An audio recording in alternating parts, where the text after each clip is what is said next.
You ever wonder why people quit? Why people give up? Why people stop living for something on purpose? They stop chasing something. They stop pursuing something. They stop walking forward. They just all of a sudden look at themselves and they like, you know what? I'm just gonna wave the white flag of life and I'm just gonna go hide in the cave and just call it a day. Why do people do that? I'm gonna tell you energetically why people do it. And I believe, again, it comes through a mistaken goal and it comes from a lack of orgasmic power. Now, how does this manifest itself in your real world? What happens to a person who is seeking attention from something or someone, they don't get it. Then they go through a power struggle again with the person or something or someone they sought attention from. They lose the power struggle. The person or whatever, the job, the opportunity still does not come to them. They go to revenge. You'll see this. They got people who go shoot up their old jobs. They go take snipers and start shooting people on the highways, crazy things like that. But they're seeking revenge. They're inflicting pain that they have internally on people on the outside. But it still doesn't get the job done. It still doesn't solve the problem that they have. So now what happens? Now what happens is we get to the fourth problem behavior, which is the display of inadequacy. Now this person now becomes learned helplessness. They literally are expressing learned helplessness out into the field of space. What does this actually mean? This means that this person has repeatedly failed to secure their sense of belonging. That's all this is about. Okay? A sense of belonging. That's all this is about. It's got nothing else to do with anything other than I do not feel like I belong to something. Okay? But that's because they're living in disconnection. They've tried to seek attention. They've tried to fight for attention through control. They've also tried to inflict pain and harm on someone to then gain belonging. Still didn't work. So now they just say, I'm waving the white flag and I gave up. What happens to a person that is at this point? What happens is this person has concluded that they are worthless, that they cannot succeed, and they literally just withdraw. They stop all their attempts of belonging. So now they say, if I show I'm helpless, other people won't expect anything of me. And that way I won't fail again. I lived in LA County for years. I was homeless. I was literally walking around Santa Monica Boulevard, just outside Beverly Hills. Walking down Beverly Boulevard, I remember I would sleep sitting up because I was too afraid to lay myself down or anything like that. And this was me. I had my own company. I was going to Starbucks every morning and I was writing web pages and doing internal research. And what I was doing was I was writing blogs and I was posting and I was passing out my herbal formulas for free, just to people, just at random. We walked into Starbucks. Hey, you want to try this? Hey, I have this product. Did you want to try this?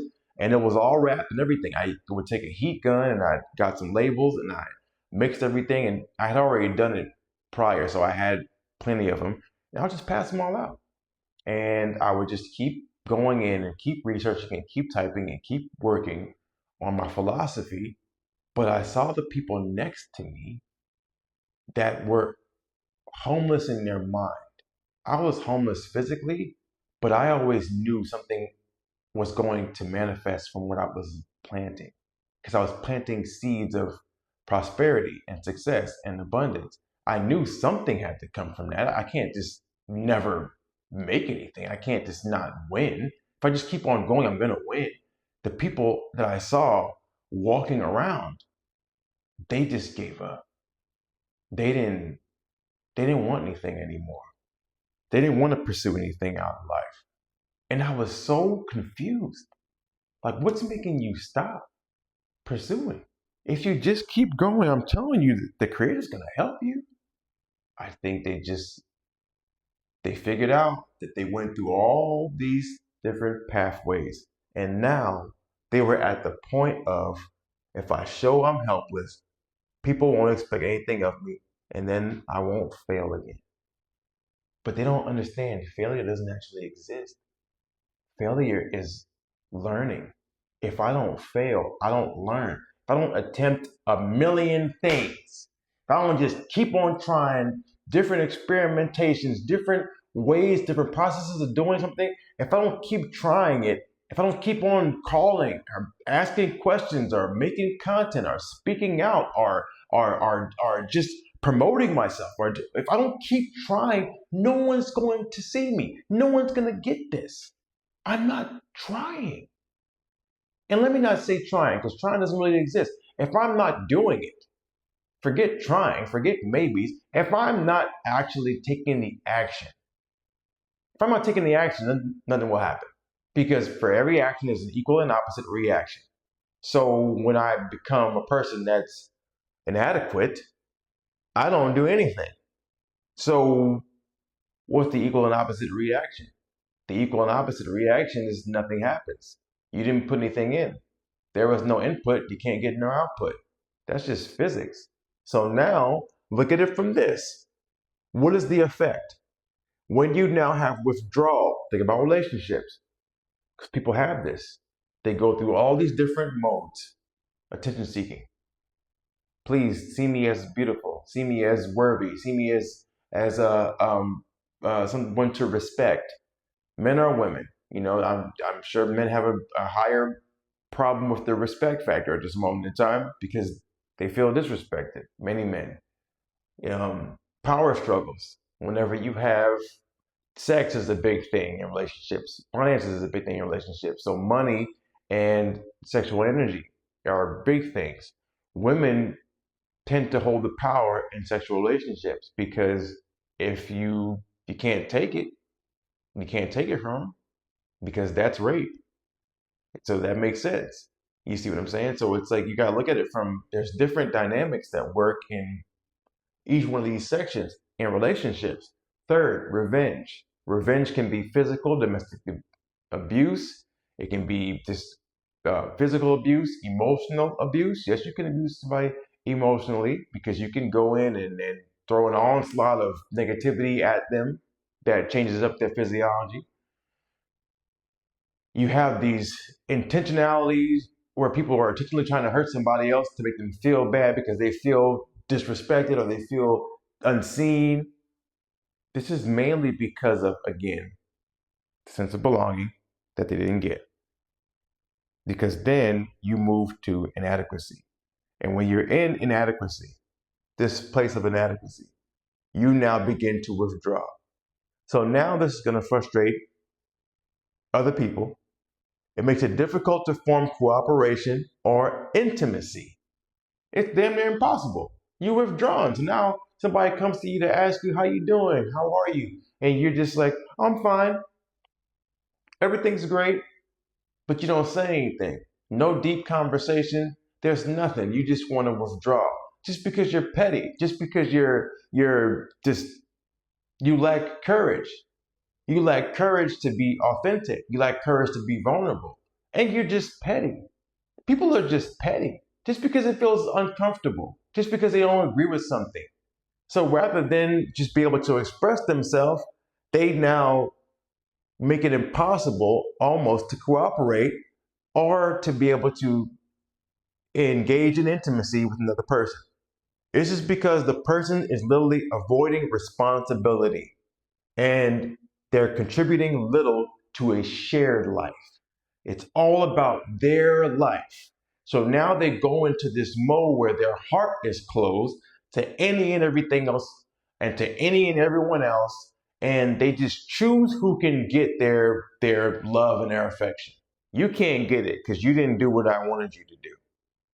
You can't get it either because you didn't say what I wanted you to say to me. You can't get it either because you didn't compliment me today.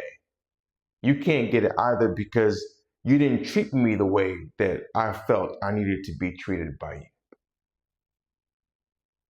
It's crazy. I'm telling you, this is real. Don't act like I had a relationship. I had a 6-year marriage. I got divorced. I wasn't upset at my ex-wife for doing it. I just understood that energetically, a person that is cold, they'll find a way to make you feel like somehow you are doing something, you are the problem. You are the problem in the problem behavior. You are the problem for holding me accountable. You are the problem for caring about my success more than I care about my success. Let me care about it. I don't want to do that. You ain't got to tell me that. You ain't got to tell me to get up. You ain't got to tell me to be healthy. You ain't got to tell me to eat the right way. You ain't got to do that for me. People get mad when you do that. So now all of a sudden they have this withdrawal. And so this is the passivity that you're seeing. You walk through the hallway and the person doesn't acknowledge you. When you walk past someone and they don't acknowledge their presence or your presence, or they can't be present with you.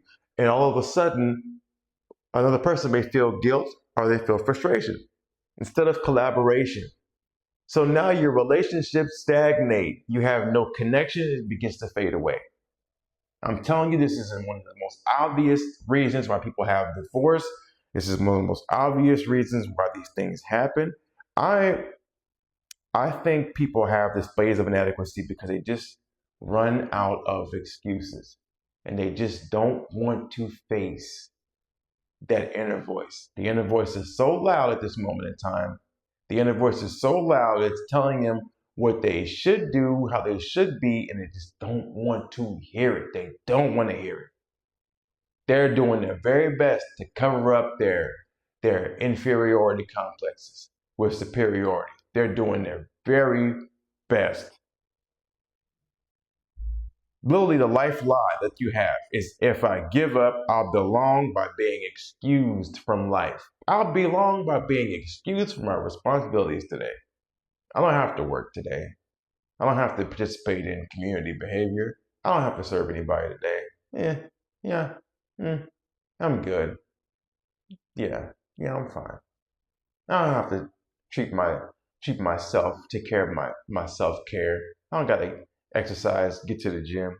I don't gotta do any of that stuff. I'm good. I worked hard for this ability to sit still for however long, and I worked hard for this. So I don't have to do that. I don't have to do that. And personal story. 2013, my ex-wife attempted suicide. I was actually watching the Floyd Mayweather fight with some friends. Come back late night.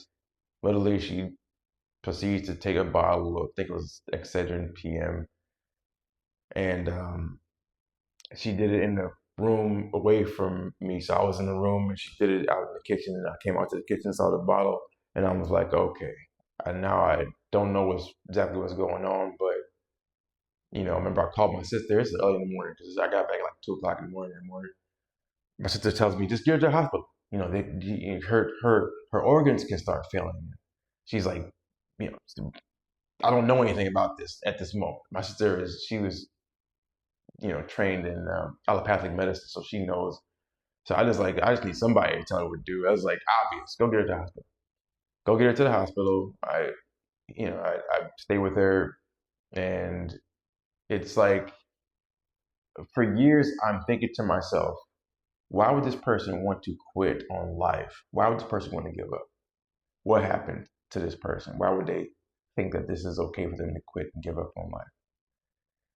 And years, maybe actually just a couple of years ago, she confessed to me that night she had went out with some people who weren't very good people. People from her past, I assume. And she was consuming, I believe she said alcohol, so poison. And basically put her in a bad way.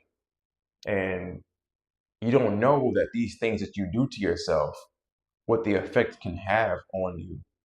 But what I started to realize was, okay, now I start to see someone with patterns of withdrawal. And they're thinking that if they don't show their capabilities, if they don't show what they're good at, if they don't show their greatness, no one will expect anything from them. So they won't hold them accountable. That's the main thing that I start to see. And I was a coach, actually. I was a college basketball coach in 2014. I was rehabbing my hamstring. And I remember going to Wisconsin Superior, University of Wisconsin Superior, Division III up in Wisconsin. Awesome place to be. It was just really, really different to be there and have that experience. And my junior college coach, Eb, invited me up there to go help. And I wound up being an assistant on the sideline. I got to coach, and I actually got to train all athletes up there. I got to train all the athletes who wanted to come work with me, but mainly my men's basketball and also the women's basketball team. And it was phenomenal.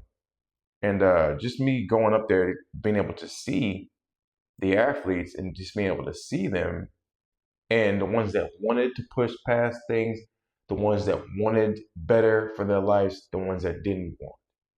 And it was mind blowing to be able to see it. Some people just they wanted to be great. Some people just didn't give a fuck. They was just there. They was just there like I'm thinking of another Marshawn Lynch interview. He was like, "Yeah, I'm just here so I won't get fined." Like that sort of thing. Like they were just there because maybe the parents was like, "You got to go to school and you got to play a sport," type of thing. I don't know. It didn't bother me. That's to each his own. That's what they want is what they want. Like that's that's their business. It's not my business. But what I started to realize was that you build connection from participation. You build connection from opening up and being receptive to things. And I think many people just forget that you actually have to be friendly in order to have friends. You actually have to be open, but this is the problem. You got to be able to approach the right beings. You have to actually be your true, authentic self to get the people who are supposed to come to you to come to you. You can't fake it. You have to actually be who you are. If it's a quirky person, if it's a person who's all into the books and the geeky stuff and all, and that's fine. You're a researcher. That's fine. You're a person who reads a lot, speaks outwardly, powerfully, has their own beliefs, likes quantum physics, or plant-based, or what you wouldn't be a plant-based person and try to be best friends with a carnivore person because you have two different beliefs. Not saying that it can't work, but it's just saying that you want to have people who share the same preferences. You see, you have a reference set, what you're referring back to. The reference set's like your library of information stored inside your brain. But then you have a preference set, what you prefer to have. You may have come from this place, now you want to go this place. You may have come from poverty, but now you want to go to wealth. So now you find people who are wealthy. You don't find people who are powerless. You're already there. You want to go where you prefer to go.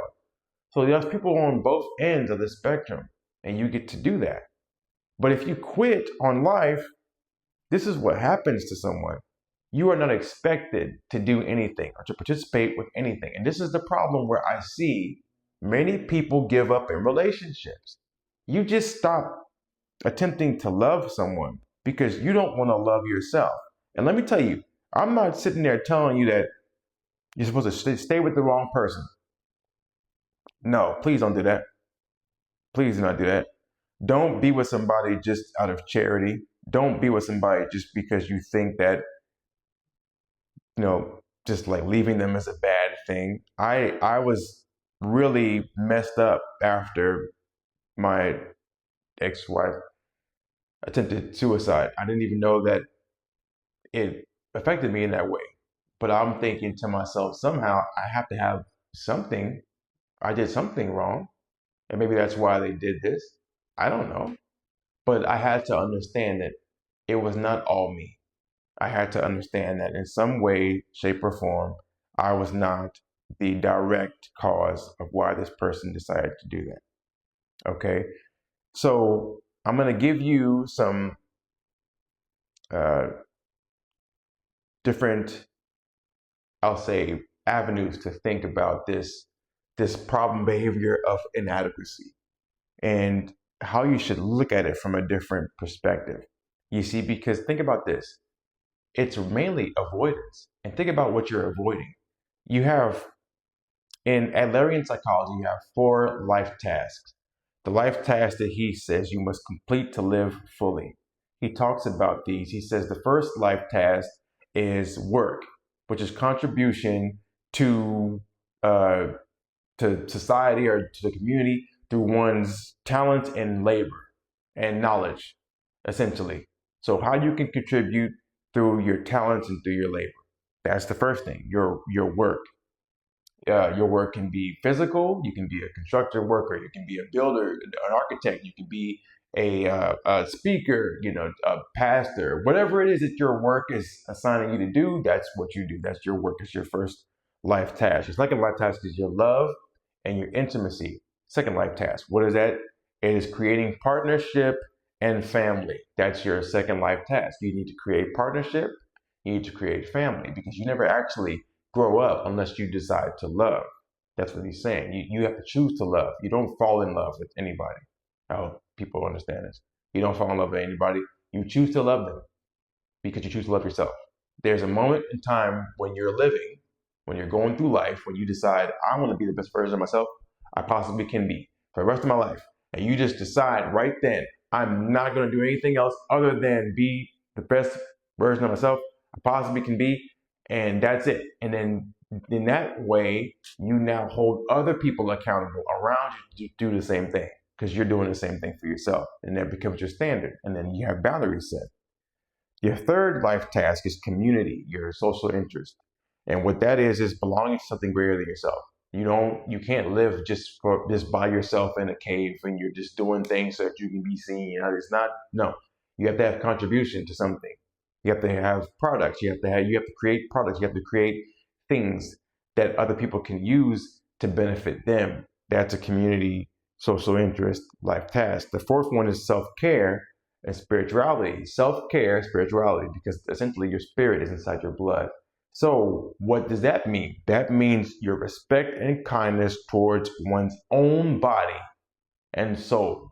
How do you take care of yourself? Do you have a plan to take care of yourself? Do you track your progress? Do you have a goal set? Did you give it your best? Take care of yourself every day? If you look at those 4 life tasks, you can't avoid those things.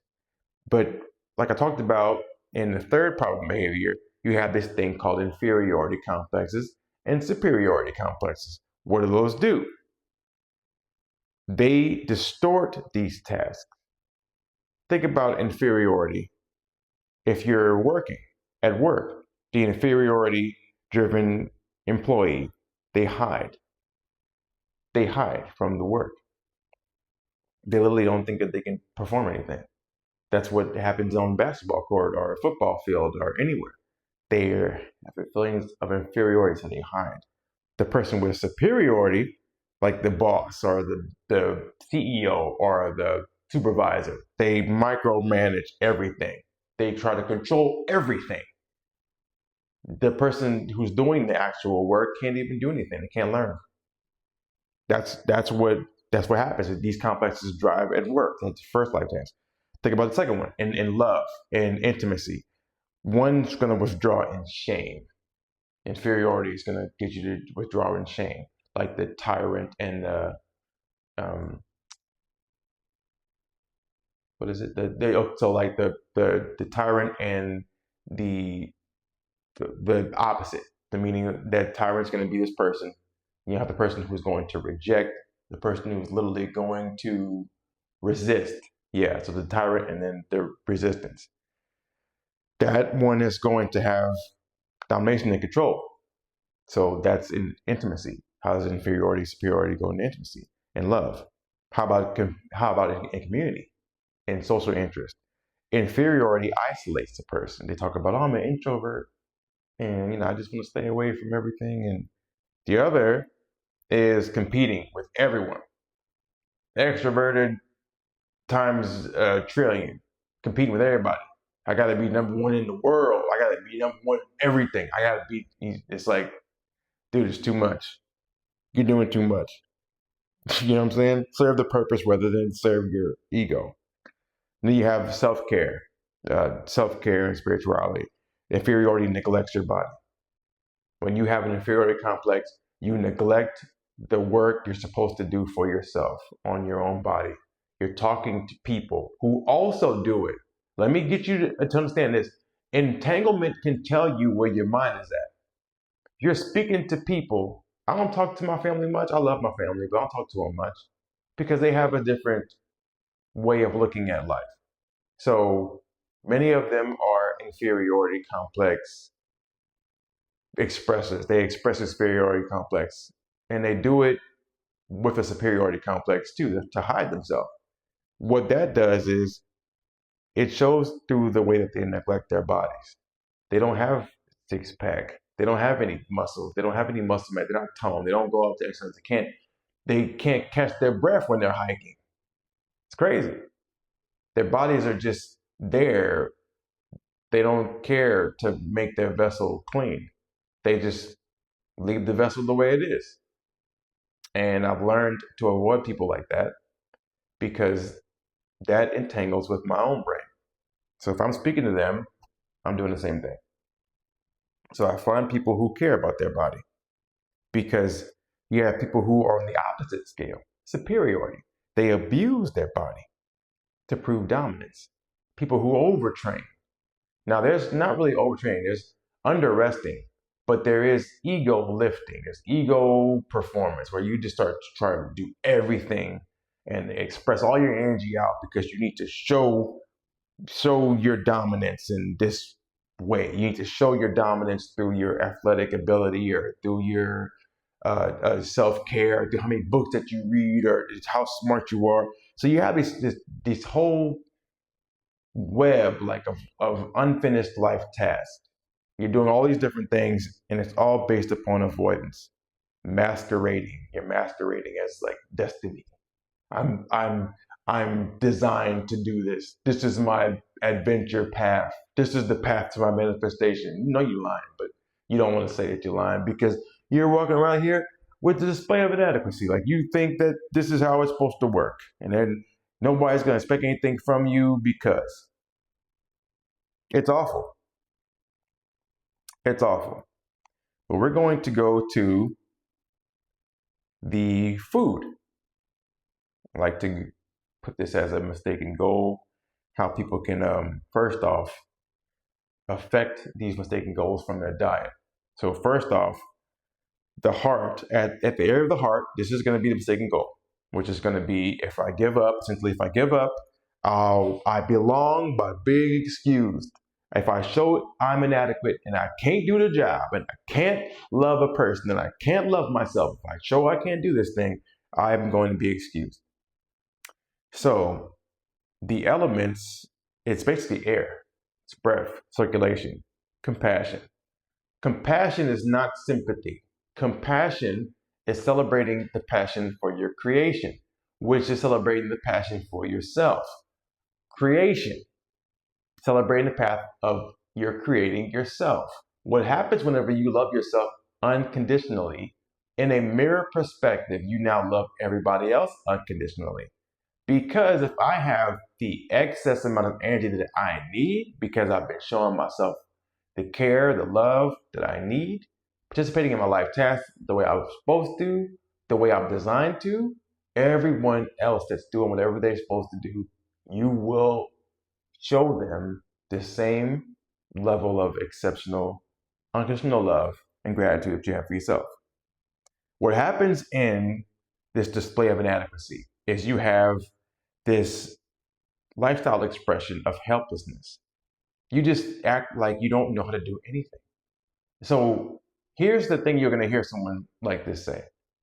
You ask them to do something. They're going to say, I don't know how to do that. Or you ask them for an answer. They say, I don't know.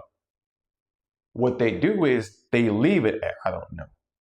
They don't say, and I can find out. And I will find out. And I can ask a question of where it's at or how to do it. They don't do that. They just say, I don't know. And then they just walk off. It's just over with. So what happens to this person is they have withdrawal, avoidance of intimacy. They don't want to open themselves up to learn anything new because that's just a pattern that they've developed this entire time. They've practiced it so much, they've practiced it so often that they just don't care to hear any other way of being. They don't think that it's necessary, that it's useful. And so what I'm expressing to you all is you've got to learn yourself first. You've got to learn, these are your responses. Yeah, I may not know everything. I got a library of books. I just keep going. Like there's a bookstore at the library actually, in Westlake Village here, nearby where I live, and they give these books donated. People donate books all the time, and they sell them for $0.25 on carts. And I go usually on Thursday mornings, and I just go pick up like 10, 12 books for like $3. I got a library full of them. Beautiful. I'm talking about some amazing books, New York Times bestsellers, things that I can read about business, self-care, self-improvement, sexuality, entrepreneurship, even training myself, foods, gardening, anything that you can imagine, they pretty much have for $0.25. And people just don't go get a book and go read it. It's not hard. People just don't want to hear they don't want to hear the opinions of other people. And I'm not saying I take them all just so I can take them all. I take them all to read them so I can see how people think and then see if anything influences the way that I think. I'm not saying that one book is going to be the one-all book. I don't do that. There's no point. You need to have, you gain wisdom through experience of life. So you need to go do it. So the next one is food disturbances. What happens at this level? Okay, I'm 42 years old. For 34 years, I ate a lot of meat and dairy products. I was born in Lafayette, Louisiana. In the South, you consume a lot of meat. I'm guessing. I don't know if everybody's like that, but I know I was. So I consumed a lot of meat, a lot of fried oils. So Crisco was big. That's just petroleum. That's just gasoline. People don't know that either, but you need to learn to look that stuff up too. That it's not healthy for you to fry chicken, fish, and all those types of things. It's not good. What it does is it clogs circulation and it creates suppressed breath. You can't breathe. Whenever you go out to run, say, or go, walk your dog, or climb the stairs, you're going to be seeing your breath is constricted. And this is, yes, it is a product of diet. Also drinking alcohol, also drinking caffeine. These things that are going into your system, your body system, are affecting your lungs capacity. See, lungs in your circadian clock, this is, I believe, 3 a.m. to 5 a.m. Your lungs are this is a 2-hour window where your lungs are being cleansed. This is the emotion of grief that comes out. People don't actually grieve properly. Let yourself go through the process, pull your connections, snap the connections, and then you can move on. People think that they can power through these things. And this is what causes them to lose their breath. These things are causing them to have these behaviors that are causing them to eat these things, drink these things, go through these processes and think this way. And they're not realizing that, again, the wrong foods create collapsed, hopeless behaviors. Collapsed breathing and hopeless behavior. The right foods open you up and they make you courageous. Here's the key word. Courage is the word that you need. Once you have courage, you can do whatever you want. So then you have healing foods, leafy greens. Yes, leafy greens. Chlorophyll is excellent. Chlorophyll helps you to create more oxygen. Chlorophyll is like a natural deodorant. So you don't have, if you're plant-based, you don't really need deodorant if you have chlorophyll. When you have chlorophyll, it's pushing this oxygen through your red blood cells. It's carrying it all throughout your entire body. You're not going to smell awful because you don't have any death inside of you that you got to mask with perfumes and colognes. That's why I don't eat meat anymore. It's awful. I don't eat dairy food. It's awful. Look up breast cancer. If you look up breast cancer, I can guarantee you that meat, heavy diet, cheese, dairy, milk is prevalent in that person's diet who has breast cancer. Should look it up. Um, Sprouts are great. Herbs like basil and parsley are also excellent. And apples. I like green apples. Not everybody likes green apples, but I grew up eating, before I changed up my diet, I used to eat blow pops. I used to like green apple, which is not a very popular color, not a very popular flavor, but I liked it. But now I like real green apples. They're better to have. But these things help you to open up your chest area, open up your breathing. And the relational effect is you have openness. It invites trust, connection, compassion. Things are beautiful. Okay, so that's the level of food. Now let's go to the actual energy center, the actual chakra. You have a solution set and behaviors that you're going to do. This system, all right, again, the life lie. If I give up, I'll belong by being excused, showing inadequacy. What happens? What happens in this case? You will see a person with a collapsed chest, shallow breathing, rib armor. What does that mean? Your ribs. So they're armored at this whole area here. They have this collapsed chest here, and they have a shallow breath. This is the somatic profile of a person that is displaying inadequacy. And again, this starts based on inferiority complex. I'll give you an example. You think about like a celebrity that has millions of followers, and anyone that you can imagine, but they're emotionally absent with their own family. You know, like it's people who have millions of dollars, you know, athletes, you know, a celebrity can be anyone really who just people know. And they're just absent. They're not present with their own families. They're not present with their own, and I mean like immediate family. They're not present with them. They're not present with their own partner, their own children. You know, an executive who never praises the staff, who never, you know, celebrates everyone's victories with them.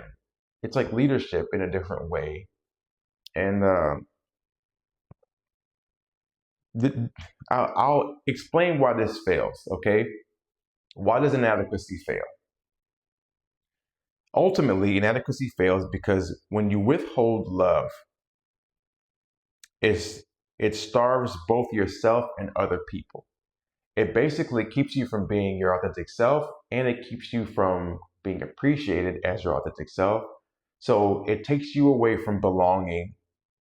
And again, when you're withholding love, that's hate. See, you don't hate just because you hate because you are not loved. So when you're not loving yourself properly, you're literally going through this process this entire time, and you are starving your expression. You are suppressing your expression. You've got to get this expression out. It needs to come out. It needs to work through you. The creator needs to work through you. So here's the solution systems, the actions that you're going to take. First thing that you're going to do is change your belief. You need to believe that your worth is created in contribution, not in withdrawal. Your worth is created in your contribution. What you actually do is where your worth is created. Because if you were just sitting in the corner, nobody knew who you were, and you didn't provide anything, you would not have any real worth because you're not doing anything. So everything is happening without your input because you don't put any in there.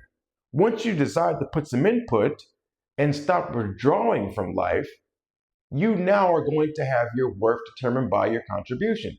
So how you want to be remembered through your contribution, how you want to contribute, what you want to contribute, that's all based on you. You get to decide that.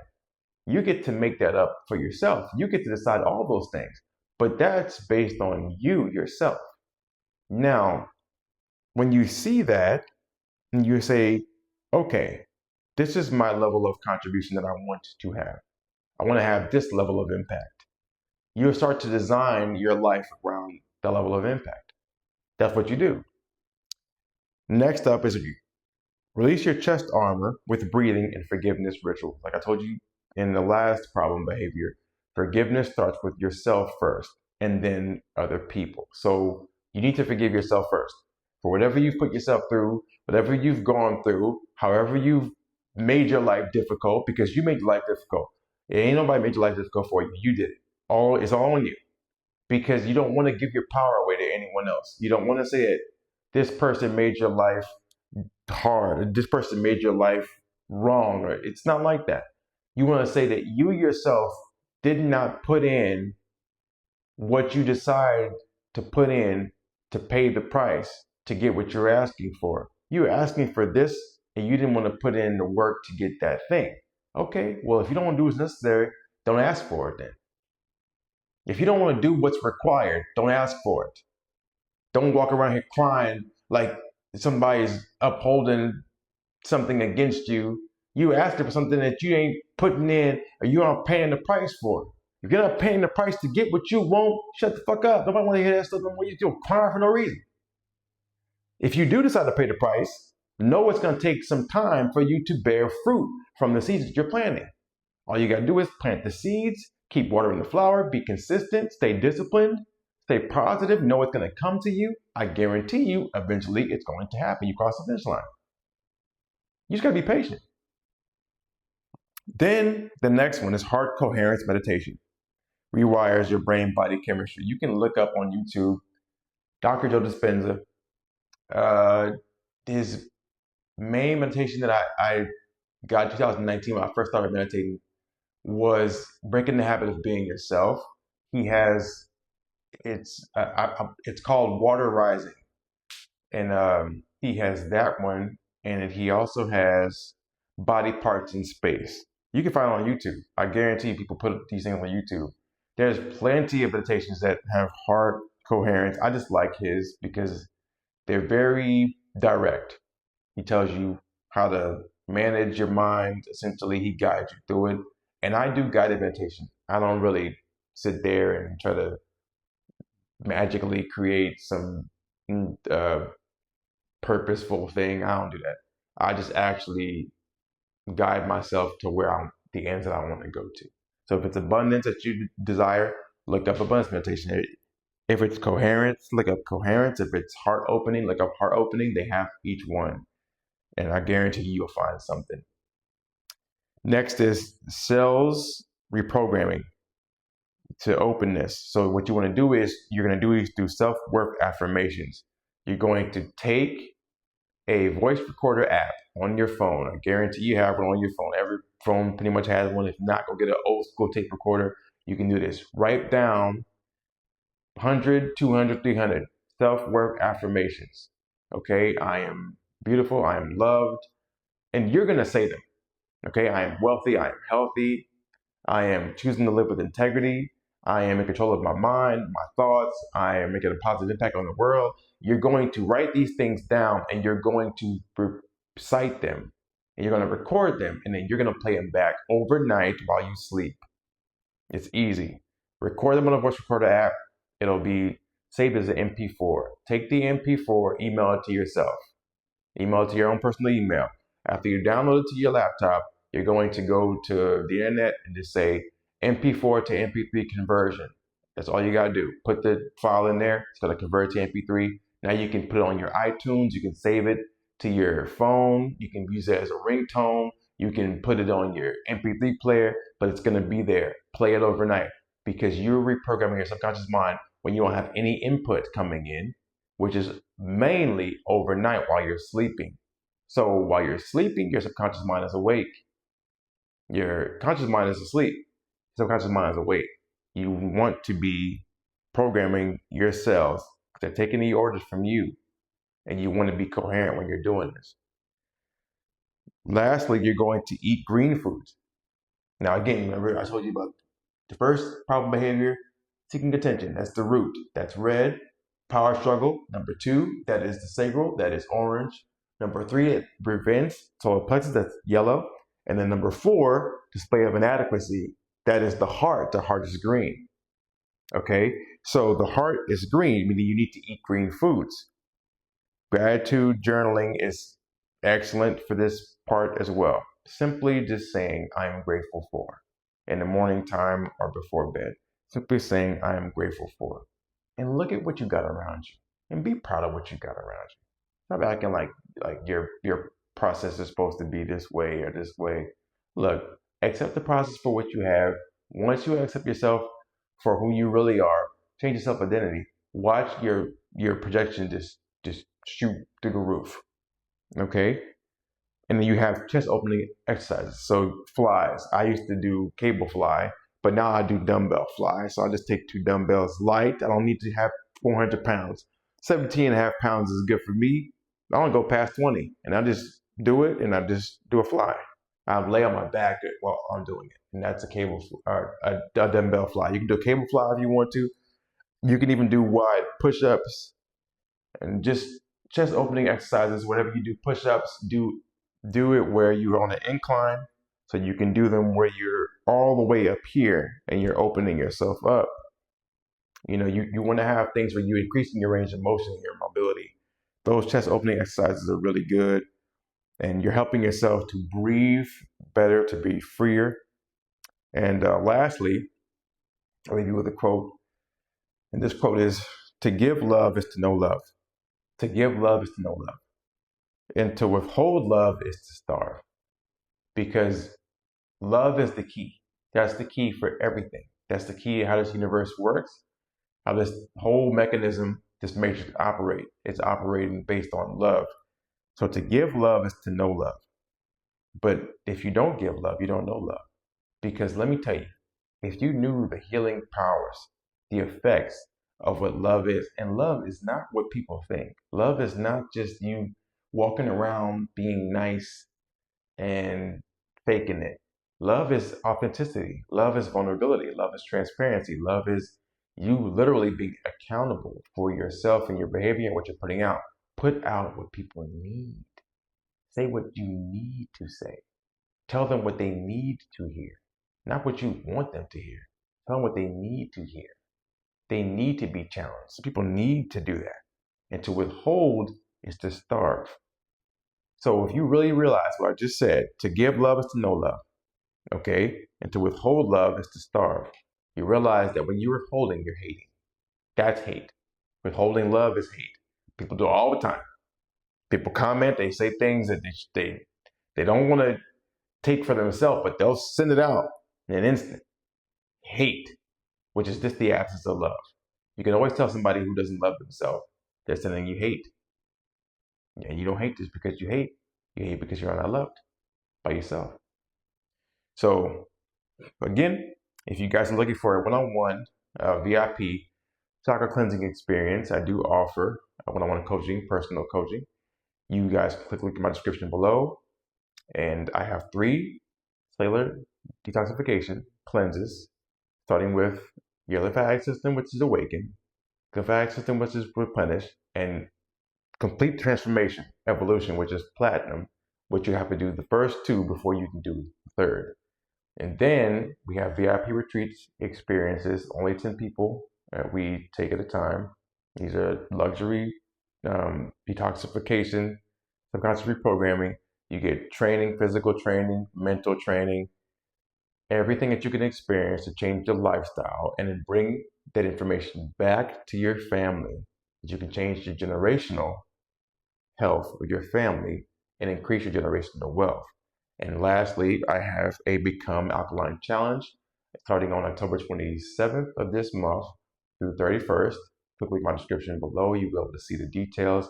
We have 5 days of 2 hours of basic teaching. You have homework assignments. You have recipes, guides. You have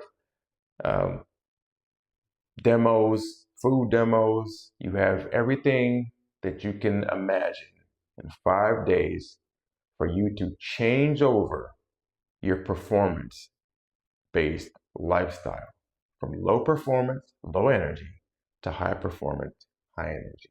watch your energy, your vitality shoot through the roof. And again, that's the digital version. You'll be able to experience it on Zoom.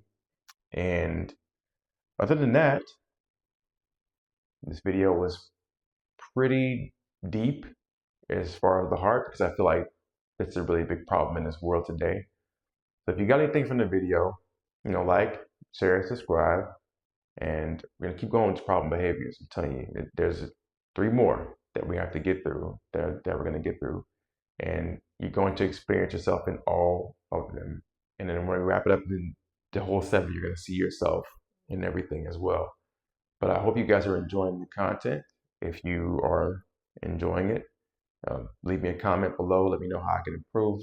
Let me know how I can do better, or accomplish the topics that you guys want to listen to experience, whether it be traumas, whether it be physics or quantum physics, whatever it is. Just let me know what you guys are interested in, and I know I have an answer. All right, if I don't have the answer, I can find it. And until next time, peace.